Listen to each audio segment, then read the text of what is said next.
Hello everyone! Welcome back to another exciting episode. Today, we are delving deep into the world of community leadership with none other than Mamsi herself, known as Gloria S. Gonzalez. As the powerhouse president of Greenleaf Classic 2's Homeowners Association and the dynamic chairwoman of the Elders Club of Kaipian Incorporated, she is a force to be reckoned with in her community. And guess what?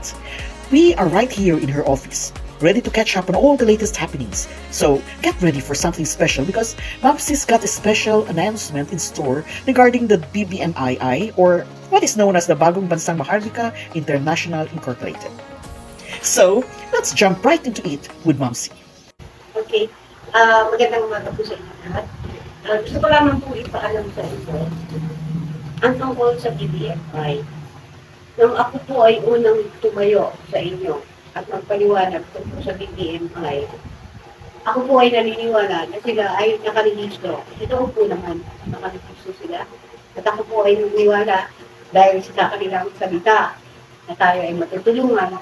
Kaya pinahagi ko po sa inyo. Ngayon, sometime, ito lang po mga bandang March. Bago dyan, ni-start po ang orientation ng October. Kasi po naghihintay ako ng mga ID na hindi pa nagagawa. Okay? So, hindi na po ako nagpa-orient ng kulang yun. Naghihintay ako sa mga ID. Kapag ka naibigay po ang mga ID, perhaps, itutuloy ko po yung orientation. However, kumakilalaman ko na pag-alaman ko na ang BBMI ay na-revoke ang kanilang registro.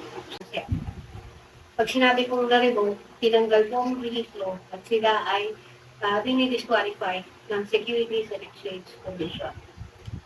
Ito po ay aming kinonfirm sa mismo kay Joby Buwasan, National President. At sabi niya, hindi raw po sa totoo.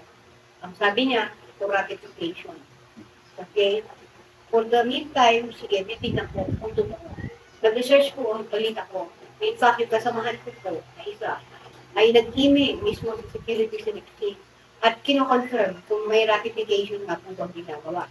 As far as ratification is concerned, alam niyo po ba, yan ay ginagawa kung merong i-amend man lang sa bylaws o sa kabuuan ng korporasyon.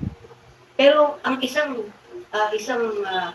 club or organization na ni-revoke ay hindi po kailangan ng ratification. Ang kailangan po dyan, cancellation o revocation. Yung po ang tamang dokumento. So yan po ang hinahanap ko na hanggang ngayon ay hindi maipakita ng kanilang yung mga nakatataas. So ngayon po, as of this moment, nakikita ko po, mukha po yatang hindi na yata matutupad ang ating pangarap sa kanila. Kung tutusin po, ako po ang unang naniwala sa kanila, kung kaya ibinahagi ko sa inyo dahil gusto ko rin makatulong. Ako'y nananahimik lamang po dito sa opisina nang ako ay kanilang puntahan. Dahil nakita nila ang aking pagtulong na ginawa nung kami ay magpa-outreach program nun bilang kanila. Kaya sinabi nga nila na ako'y makakatulong lalo kung ako ay magiging membro dito sa Bagong Bansang Maharlika International Incorporated. May mga nagsabi po sa akin na baka yan ay scam. Sinabi ko naman po na hindi ito scam. Dahil sa totoo naman po, nakarehistro talaga sila. Noong panahon na yun, nang ako ay magpakilala ng BBMI that was August hanggang October, start po po yan. Kasi nga dahil sa hindi pa po nakukuha yung mga ID. Okay. Ito mga ID na nakikita nyo sa harapan, ito yung mga nakuha ko kayo ng dana. Marami kayong nakikita na kukuha. At in fact, inahanap po namin ang mga forms na pinila pa nila. Hindi na po makita sa mismong headquarter. So, paano pa po magagawa ng mga ID? Ito ba? Ngayon, kung natatandaan din po ninyo, nung ako ay mag-orient, sabi ko sa inyo, para ituring natin na tayo ay nag-fly, 100 lang. Kasi paano kung hindi totoo, natalo po tayo na isang daan. Kapag ka totoo, malaki ang balik. Hindi po ba? Napakaganda. Ang sabi po sa atin, tayo ay magiging masaya ang ating Pasko. Hindi po nangyari yun. Again, patuloy po tayo mag-asa. Dumating na po ang panahon na natuklasan ko na nga po ang tunay ng sitwasyon. Pero nagdi-deny pa rin po ang nakakataas. Kaya sabi ko nga po, ayoko na po bumasa. Ang akin po hinahabol dito, magawa na lamang po yung ID. Maski man lamang po sa ID na 100, ay maibalik sa pamamagitan ng ID.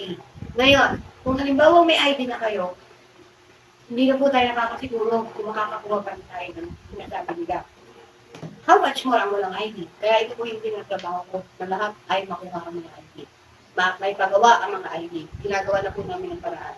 Ngayon, lahat po ng mga ito, ng mga naging member ko, actually almost 500 po ito sa buong San Jose del Monte. Lahat po ito ay isi-save ko po lahat yan. Ibig sabihin ng isi-save, meaning to say, meron po isang foundation na nag-alap po.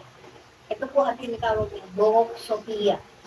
Ito po ay bigyan na naman po na balitaan ko sa isang kasamahan ng kuya, nila, at sinabi nga niya na yung dating regional director ng San Jose del Monte, Region 3, buong Region 3, ay kumalas na rin po sa BBMI dahil natuklasan, wala raw po pondo. Paano na yan? Siya rin po ang napakilala ngayon sa Buok Sophia.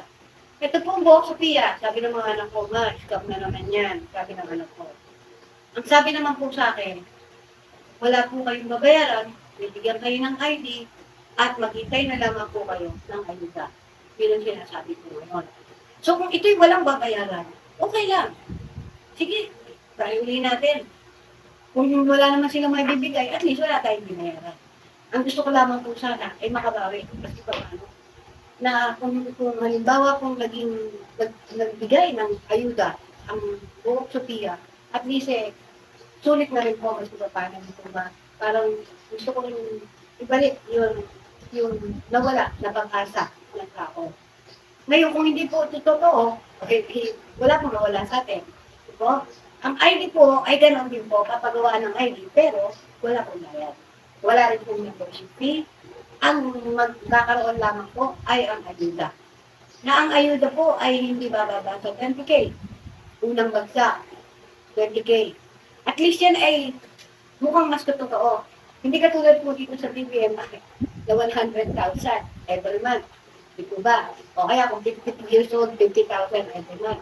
Talagang nakakagulat nga po, pero ako yung noon sa panahon na yun, ako yung naniniwala na mabibigay nila dahil ang aking nasa utak nun, marami akong mababahaginan at mai-share tungkol dito sa BBM na to. Pero ako po nagkamali at ako yung dalana. Ngayon ito pong Buok Sophia na to, ang Buok Sophia po, ang kailangan lamang po ay ang inyong pangalan, ang inyong birthday, ang inyong contact number, at ang inyong address. Dahil dito ang pagbabasihan para igawa kayo ng ID. Take note, wala pong bayad ang ID. Take note again, wala pong membership fee. At wala rin pong uniform na hinihingi. May nabalitaan po kasi ako na meron iba, hinihingan ng pambayad sa uniform. Meron pa din sa Chao Quezon, maabot na 25.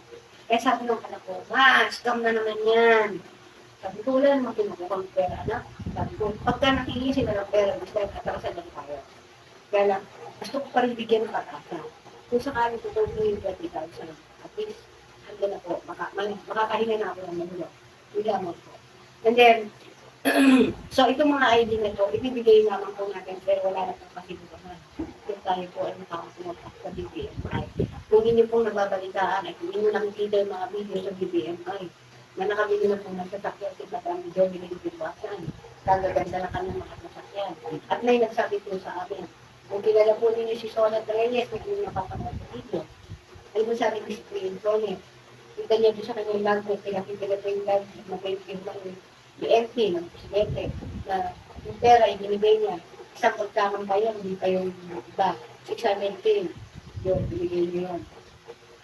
So, para po lumalakas mo yun. Kung sakali pala mo bibigay sa inyo ng ayuda, sa atin din pala mo nangyari. So, bakit? Tanang ako, ang ano yan, pag pinagsasabi ng napakalaki, aabot pa rin pala ng milyon. Kung mula ang gusto, Bisaya at dito. Pero I think this is too much. Ayoko na po. Kung baga, gagampanan ko na lang ako. Hanggang maibigay yung ID, bilang pinayaman ko. Ayoko umasa. Hanggang ngayon po, sasabihin ko sa inyo, hanggang ngayon, sinasabi pa rin po ng Jovelyn, may matatanggap ba ito? At hirap na siya umasa. So, kaya ako nga po, pinaparating sa inyo, na kung sakaling magpang dito, walang mangyayari. Baka dito po sa isa, na bago, meron. Pero wala pong mawawala again. Sasabihin ko sa inyo, wala pong mawawala kasi walang babayaran. Ni isang sentimo, wala pong babayaran. Ito pinangako sa amin ng aming direktor. Yung director po namin na yan, dati din po director ng BBMI, nakumalas na rin po. Kasi nga, natuklasan, wala na rin po pondo. So, nakakalungkot po, diba? At saka isa pong ano doon, yung mismo na-revoke ang kanyang rehistro to the Securities and Exchange. And so therefore, kung na-revoke yan, ang kailangan nila, cancellation of revocation. Pero they have to prove na hindi sila scammer. Pagka napapaliwanag nila at nakita ng taga-securities na totoong sila yung nagsasabi na ng totoo at hindi talaga sila scammer, baka i-cancel ang kanilang revocation. I-cancel yung revocation ng kanilang rehistro. Pero mali po yung kanilang pinakakalat na sila ay for ratification. Ito pa nga po pala, bakit daw nakasama pati si Inday Sara? Po, si Inday Sara po actually, meron din po siya kasing isang grupo na ang tawag ay IPSB, Inday para sa Bayan. Ito po yung nag-i-exist na, pero ang ibinibigay na ayun nito ay puro in-kind. In-kind lang po, at halimbawa may namatay, nagpapabigay ng amount, mas iba paano, pero hindi po kasi malalaki ng pinangako ng BBMI. Ito po ay isang patunay na talagang maaari nga po nawawala na ng pondo ng BBMI. Bakit po sila nakipag-apigil sa IPSB? Yan po ang tanong yun. At sinasabi rin naman po na kanilang spokesperson ng IPSB na wala raw naman silang ganong kalaking pera. Nagbibigay lang sila ng ayuda. Yun po ang sinasabi ng IPSB. So I think this is enough. And this is too much. We have to stop. We have to stop. Kaya po yung ibang hindi pa nakakakuha ng ID, kung po pwede lamang po, pagpalihis po kayo ulit sa akin. Wala po kayo mabayaran. Isasama ko po kayo sa listahan ng Book Sophia. Okay? So, yun lamang po. Sana maintindihan ninyo.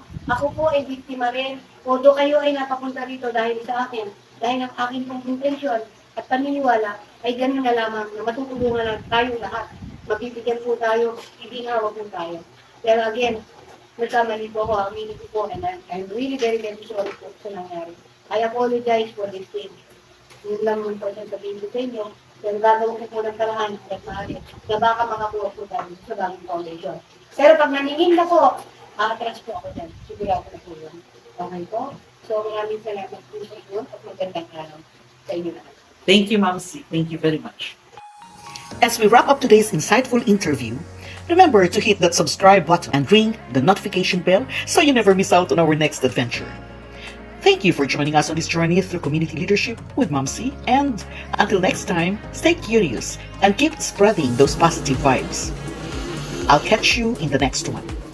By the way, those news flashes you saw on screen are courtesy of the Philippine Information Agency, brought to you by the author Joya May Kimoyong. Stay informed, stay empowered. This is Judy Bello Fabian on Voice of Impact.